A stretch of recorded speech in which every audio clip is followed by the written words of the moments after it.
Vamos a continuar. Vamos a darle la bienvenida a la doctora Denise Natalie Vaquera Aparicio. Ella es infectóloga pediatra, egresada por la Universidad Nacional Autónoma de México en el Hospital Infantil Federico Gómez. Ella está certificada por el Consejo Mexicano de Pediatría e Infectología Pediátrica. Ella ha realizado de manera importante un entrenamiento intensivo en vacunología y sus políticas por la Universidad Internacional de Florida el año pasado. También tiene un entrenamiento en enfermedades infecciosas que realizó en el 2020 en el St. Jude Children's Hospital. Actualmente la doctora es profesora adjunta de la especialidad de infectología pediátrica y de pediatría del Hospital Universitario de Nuevo León y forma parte del Sistema Nacional de Investigación en México con múltiples publicaciones nacionales e internacionales. La doctora Denise nos va a hablar el día de hoy de vacunación en el paciente inmunocomprometido. Adelante, doctora, bienvenida. Muchas gracias por la presentación, doctora Patti, muchas gracias por la invitación. Vamos a hablar el día de hoy vacunación en el paciente inmunocomprometido y vamos a empezar con la agenda del día de hoy. Esto es lo que veremos, un poquito de cada cosa.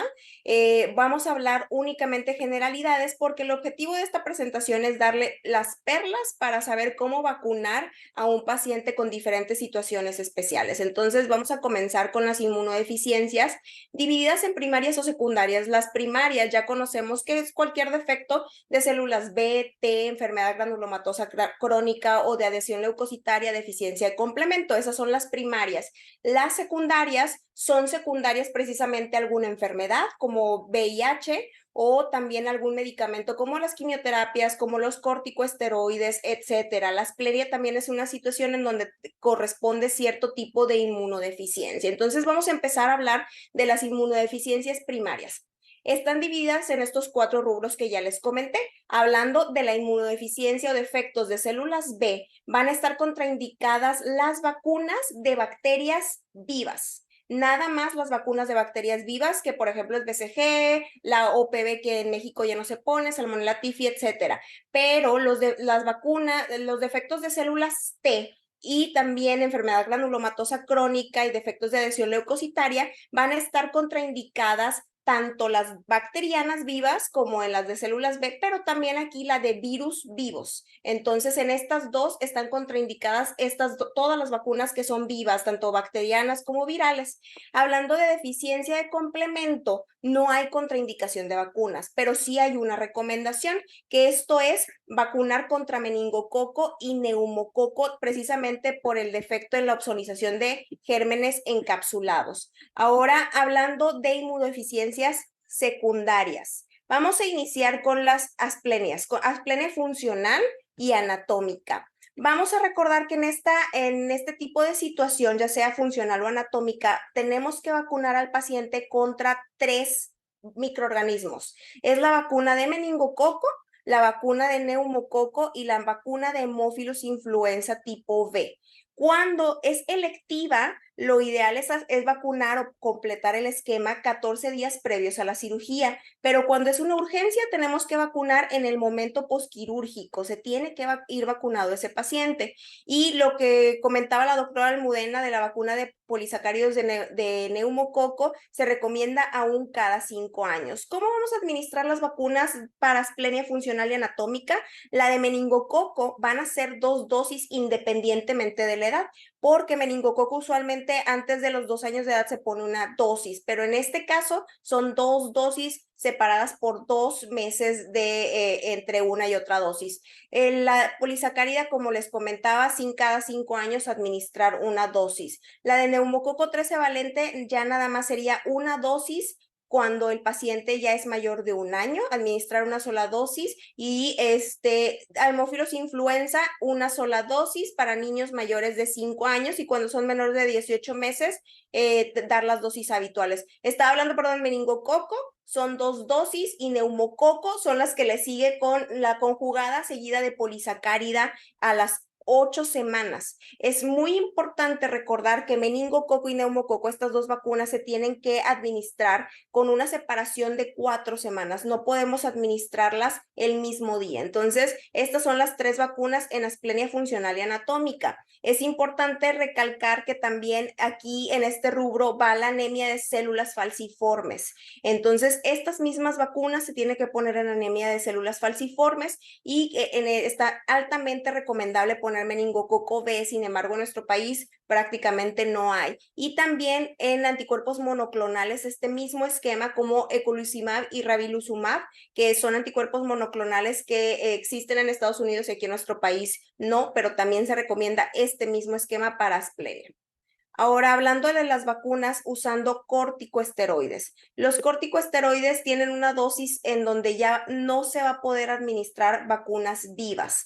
Esto es con base en la prednisona. Es prednisona dosis en niños menores de 10 kilos de 2 miligramos kilo día por más de 14 días. Y en niños mayores de 2 años, 20 miligramos al día, más de 20 miligramos al día por 14 días, ya son dosis en donde ya no podemos administrar ninguna vacuna viva hasta después de 2 semanas. Entonces, esto es importante mencionar que también no tiene que ver ningún corticosteroide inhalado o tópico. Aquí no hay ninguna contraindicación, se pueden administrar las vacunas, por ejemplo, en esquemas para tratar de controlar asma, que son esquemas largos con esteroides, no hay ningún tipo de contraindicación, solamente es para el tratamiento vía oral o intravenoso. Tampoco hay contraindicación de aplicar vacunas vivas cuando son esquemas cortos de menos de 14 días y descensos rápidos.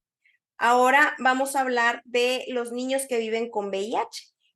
Los pacientes que viven con VIH los vamos a dividir en 2 cifras. CD4 mayores de 15% o mayor de 200 CD4 y menor a esta cifra. Cuando los CD4 tenemos más de 200 o es mayor a 15%, podemos vacunar de todo, absolutamente de todo al paciente. Pero cuando esta cifra baja a menos de 200 CD4 o menos del 15%, ya no podemos administrar las vacunas vivas como SRP y varicela.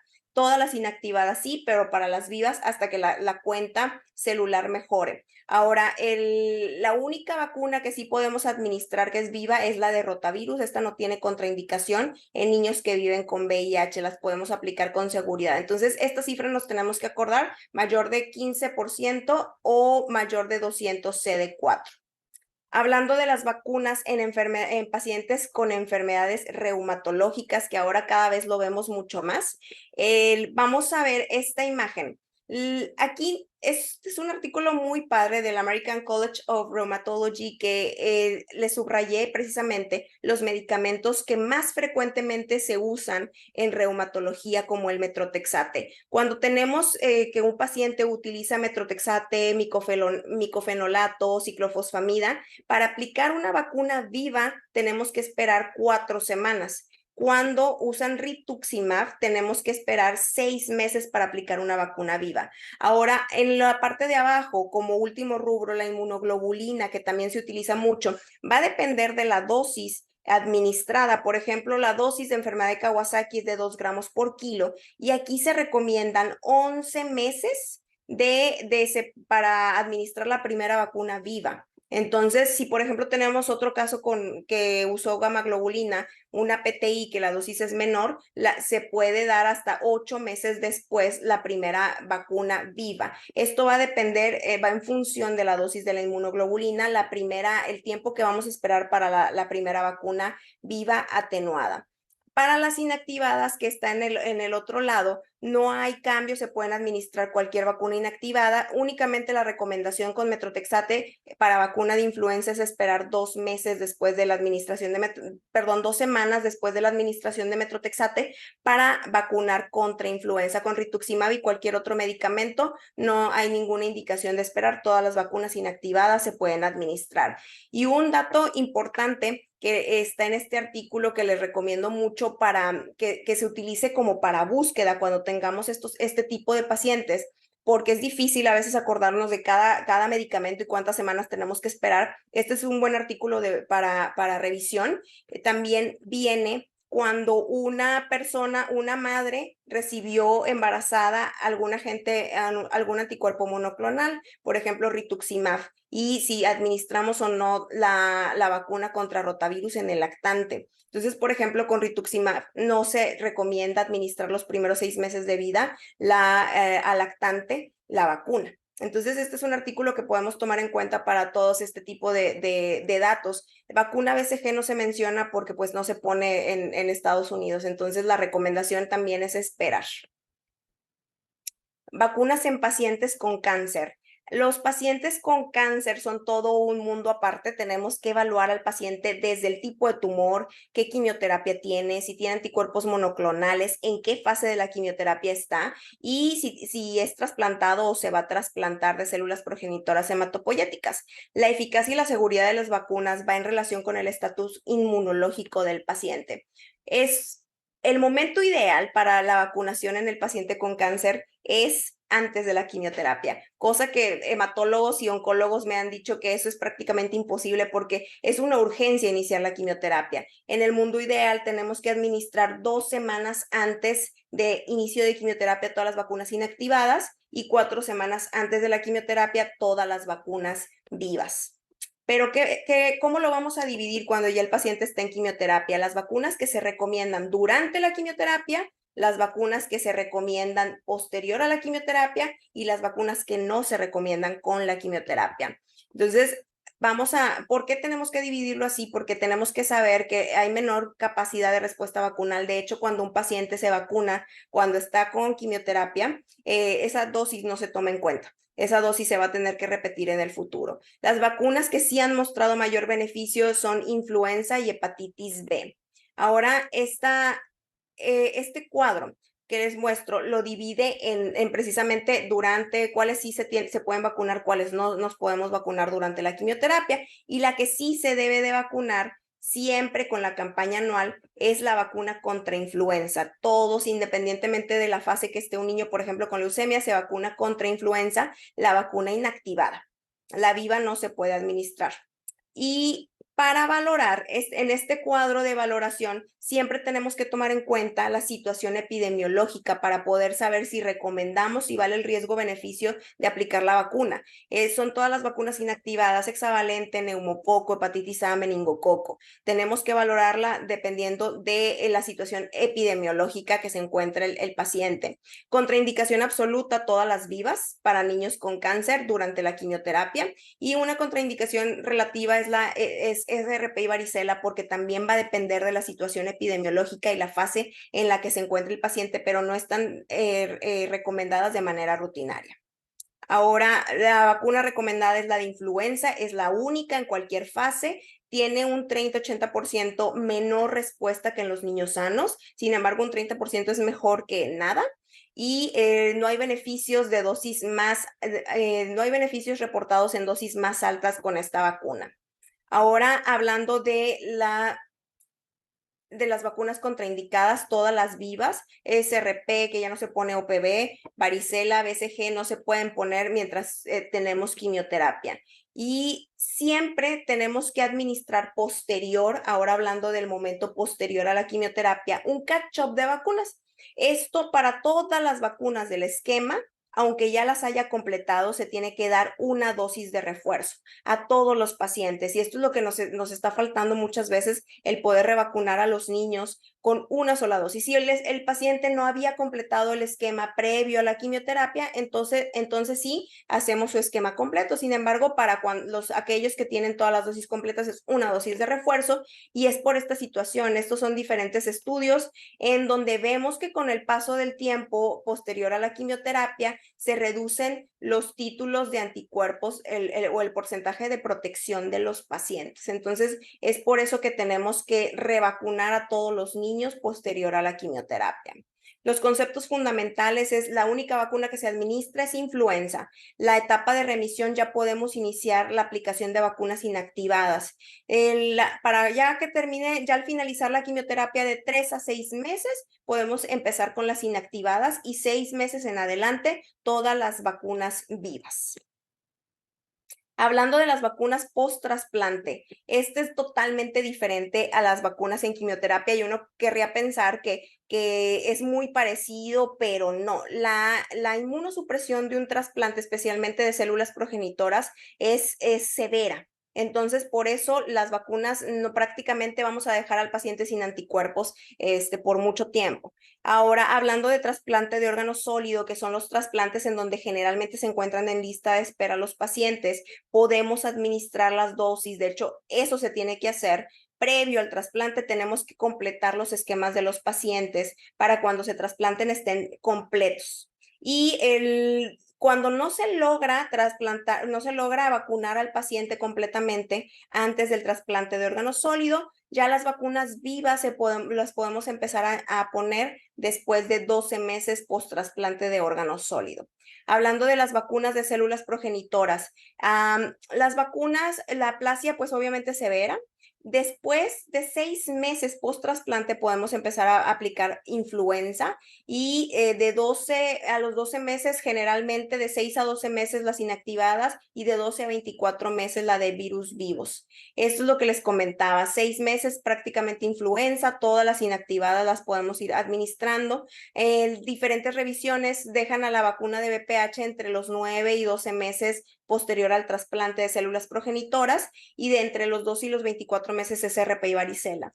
Ojo con esto, hay lugares en donde te recomiendan que sea a los 12 meses, hay otros lugares que te recomiendan que sea hasta los 24 meses las vivas. Sin embargo, nunca antes de los 12 meses, y esto va también de la mano al tipo de trasplante, que ahora les voy a recomendar este artículo precisamente por eso, porque en este cuadrito observamos la tabla que está dividido en trasplante halogénico y autólogo. Este es para vacunas vivas y podemos consultarlo también dependiendo del caso del paciente, cuándo podemos iniciarlo, pero nunca antes de los 12 meses, como les comentaba, para las vacunas vivas. Y otro punto a comentar en las vacunas vivas y el tiempo. Si el paciente tiene enfermedad de injerto contra huésped, no se pueden administrar vacunas vivas. Estos pacientes tienen generalmente corticosteroides, tienen también anticuerpos monoclonales biológicos, entonces no se puede administrar las vacunas vivas cuando el paciente tiene enfermedad de injerto contra huésped. Un recordatorio que nos sirve muchísimo con todos los pacientes, pero en especial con esta población que vamos a revacunar prácticamente. Todas las dosis se pueden poner de manera simultánea. Prácticamente las vacunas vivas son las únicas que se pueden poner el mismo día y si no se ponen en el mismo día, esperar 4 semanas. Y la otra condición especial es la vacuna de meningococo conjugada y la de neumococo conjugada, que tiene que ser 4 semanas de separación también entre una y otra, de preferencia primero neumococo conjugada y posterior a 4 semanas la de meningococo conjugada. Sin embargo, si son dos vacunas inactivadas, si son una inactivada y una viva, se pueden administrar el mismo día, al día siguiente, una semana después. Entonces, esto es importante para evitar oportunidades perdidas de vacunación. La vacunación en contactos y familiares es muy importante porque es una manera de proteger también a nuestros pacientes. Tenemos que preguntar, tenemos que interrogar sobre las vacunaciones y sobre todo insistir en que se vacunen anualmente contra influenza. Todas se pueden administrar menos la OPV, que ya no se administra en nuestro país. Como conclusión, tenemos que vacunar a todos los convivientes, a todos los contactos cercanos de los pacientes. Las vacunas vivas en inmunodeprimidos no se deben de administrar. Generan menor respuesta inmunológica prácticamente a todos los pacientes. Tras quimioterapia tenemos que vacunar a todos los niños con una dosis de refuerzo y hay que darle seguimiento al estado vacunal, sobre todo hablando de vacunas de hepatitis B, que tenemos que tomar los niveles. Y muchísimas gracias por su atención. Espero haber sido breve pero concisa. Cualquier duda, aquí está mi contacto o aquí lo podemos ver en el chat. Muchas gracias. Muchas gracias, doctora Denise. Excelente su presentación, muy concreta y muy importante, sobre todo en esta población de pacientes.